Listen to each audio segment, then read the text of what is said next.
Number 450 पे हैं। और ये जो सत्संग है वो है राजेश कौशिक अंकल का, जो कि म्यूनिख यानी जर्मनी से हैं। इनका टॉपिक है शांति स्रोत का अनुयायी बना। जया से विवाह के उपरांत मैं गुरुजी के संपर्क में आया। उनके प्रथम दर्शन मुझे 2003 में उनके जन्म दिवस पर हुए। मेरी पत्नी के परिवार के सदस्य उनके प्रति भक्ति भाव रखते थे। मैं उनके साथ गुरुजी का आशीर्वाद लेने गया था। उनको देखकर मेरे मन में ऐसा आकर्षण हुआ कि कुछ समय बाद मैं फिर उनके दर्शन के लिए संगत में गया। संगत शांति का उद्गम स्थल था। गुरुजी के आने से पूर्व भी हृदय में शांति थी। सब उपस्थित गण शांति पूर्वक बैठे थे, अधिकतर हाथ जोड़कर, कुछ चक्षु बंद कर और कुछ पार्श्व में बज रहे भजनों में अपने सुर मिलाते हुए। वहां पर 100 के आसपास श्रद्धालु थे, पर चारों ओर पूर्ण सद्भावना का वातावरण बना हुआ था। गुरुजी के प्रवेश करते ही हम सब आदर पूर्वक खड़े हो गए और उनके स्थान ग्रहण करने पर खुद भी बैठ गए। हलचल समाप्त होने पर सब कुछ वैसा ही हो गया जैसा उनके आने से पूर्व था। मैं उनको देखना चाह रहा था, पर उनसे निकलती ऊर्जा इतनी तीव्र थी कि उन पर दृष्टि बनाए रखना असंभव था। अपनी हार मानकर मैंने अपनी आंखें मूंद ली। मुझे असीम निश्चिंतता और शांति का अनुभव हो रहा था। कभी कभी वो संगत से बातें और हास्य विनोद भी कर रहे थे। तब से मैं शांति स्रोत का अनुयायी हो गया हूँ। 1 वर्ष बीत गया था और मन में 2 चिंताएं लगातार बनी हुई थी।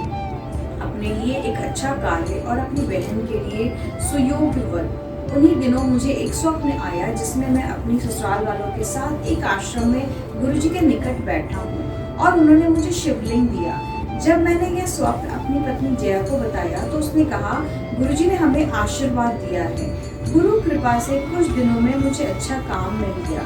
मैं अपना नियुक्ति पत्र लेकर गुरुजी के पास गया और उनको अपनी बहन के लिए एक अच्छे वर की चिंता के बारे में बताया। तो वह बोले, मौज कर। यह शब्द मुझे सांत्वना देने के लिए पर्याप्त थे कि गुरुजी सब ठीक कर देंगे। इस अवधि में मुझे पुत्र प्राप्ति भी हुई। कुछ समय पश्चात मेरी बहन के लिए एक अच्छा रिश्ता आया और अब वह सुखपूर्वक अपना दाम्पत्य जीवन व्यतीत कर रही है। अब मैं भी अपने परिवार सहित आनंद पूर्वक जीवन व्यतीत करता हूँ। मुझे जर्मनी में कार्य मिल गया है, जिसके बारे में गुरुजी ने मेरे पत्नी को 2 वर्ष पूर्व स्वप्न में बताया था और उस समय हमने विदेश जाने का कभी सोचा भी नहीं था। जय गुरु जी, शुक्राना गुरु जी। तो संगत जी, कितने इम्पॉसिबल टास्क होते हैं। सोचो, जो अंकल मतलब एक नॉर्मल काम खोज रहे थे अपने सिटी में और जिन्होंने सोचा भी नहीं था कि वो 2 साल बाद इतनी अच्छी जॉब मिल जाएगी, उनकी सारी चीज़ें सेटल हो जाएंगी, और गुरुजी ने सिर्फ और सिर्फ अपने से जोड़ने के बाद में उनको उनकी सारी चिंताओं से मुक्त कर दिया। उन्हें एग्जैक्टली जो शांति का एहसास होता है ना, कि जब हम गुरुजी से मिलते हैं ना संगत जी, तो कहीं ना कहीं सच में, जैसे इसमें आया भी है कि कि चिंता के उन्होंने जो अपने वर के बारे में बताया कि मैं चाह रहा हूँ कि शादी हो जाए, तो गुरुजी ने बोला, मौज कर। मतलब मौज कर, ऐश कर। गुरुजी के कितने प्यारे शब्द हुआ करते थे। और सोचो संगत जी कि मतलब इन शब्दों में कितनी गहराई होती है और इन छोटे से शब्द का अर्थ सच में कितनी बड़ी ब्लेसिंग्स गुरुजी इसके फॉर्म में हम संगत को दिया करते हैं। तो कितने ही लकी थे वो लोग जिनको गुरुजी से हमेशा मेरी ये कंप्लेन चलती रहती है कि हमारे तो कर्म ही इतने अच्छे नहीं थे कि हम कभी आपसे फिजिकल फॉर्म में मिल पाते, हम आपको आपके शरीर को छू पाते, हम आपको फील कर पाते, आपके ऑरा को फील कर पाते। जैसे अंकल ने बोला कि हम उन्हें आँख उठा के देख भी नहीं सकते थे। उनकी एनर्जी, उनकी सारी चीज़ों के चारों ओर से ऐसी एनर्जी निकलती थी कि आप उनको आँख उठा के देख नहीं सकते थे। इतना प्यारा हमारे गुरुजी का ऑरा था, इतना स्ट्रॉन्ग ऑरा था।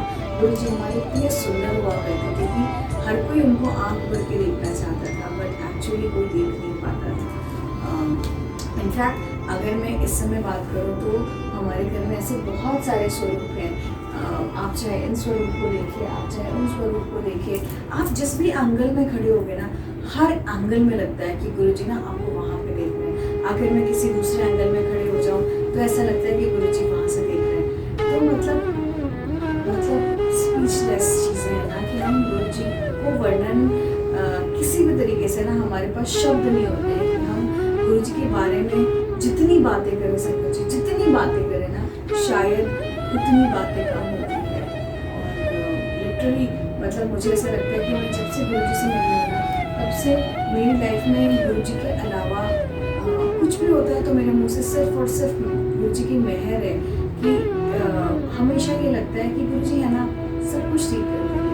मतलब चिंता लेना तो सीरियसली इन्होंने ना बिल्कुल सुधार दिया है। ओवर थिंकिंग इन्होंने बहुत कम करके रखी है और चीज़ें बहुत ट्रांसफॉर्मेशन हो जाते हैं। मतलब बहुत ज़्यादा ट्रांसफॉर्मेशन होते हैं जब कोई भी नई संगत गुरु जी से जुड़ती है ना तो गुरु जी उन्हें अपने से जोड़ के उनको एग्जैक्टली उनकी जो अंदर जितनी गंदगी होती है ना जैसे बोलते हैं ना कि बर्तन को मांज के साफ करते होते हैं तो वैसे मुझ जैसे बर्तन को तो गुरु जी ने बहुत पीट के साफ किया। तो गुरु जी की बहुत मेहर है और हम सब के ऊपर मेहर करेंगे सिरबत का बुला करें। गुरु जी हम सब का ध्यान रखें और हम सबको बहुत ज़्यादा प्यार करें। जय गुरु जी, शुक्राना।